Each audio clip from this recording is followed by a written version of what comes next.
ऐसा है कि गया है बद्रीनाथ में ब्रह्म कपाल है, जहाँ सुयोग सधे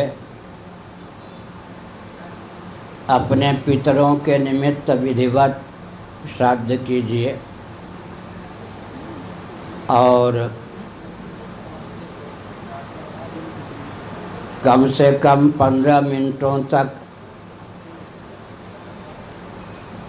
सध सके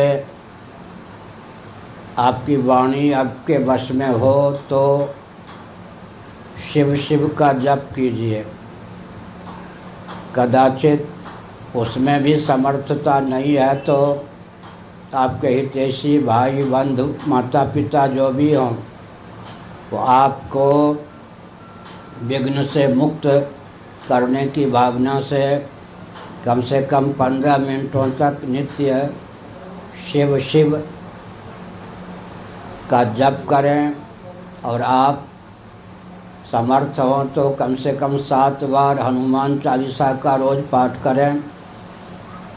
अगर समर्थ ना हो तो कोई आपके भाई बंधु आपके निमित्त हनुमान चालीसा का कम से कम 7 बार नित्य पाठ करें तो आप जैसा आप कहते हैं उस उपद्रव से मुक्त हो सकते हैं। साथ ही साथ सोने के पहले आप एक संकल्प करें, जिस जीवात्मा का आप पर अभिनिवेश है कि तुम्हारी सद्गति का क्या मार्ग हो सकता है, उपाय हो सकता है, मुझे स्वप्न में बताओ। तब वह जीवात्मा, जिसको आप कुछ और कह रहे हैं भूत प्रेत, उसकी आवाज़ आपको स्वप्न में प्राप्त होगी और उसके अनुसार उसकी सद्गति का आप मार्ग प्रशस्त कर सकेंगे। बन सके तो तीर्थराज प्रयाग में त्रिवेणी है, वहाँ आप 7 डुबकी लगावे उस जीवात्मा के उद्धार की भावना से।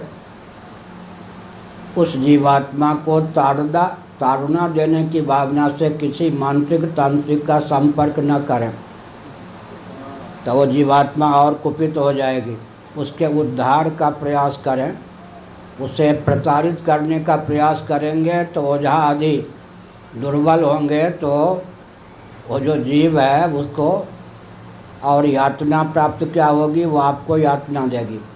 इसलिए प्रताड़ित करके नहीं, उसकी सद्गति की भावना से मैंने 2-4 उपाय बताया, उनका आलंबन लीजिए।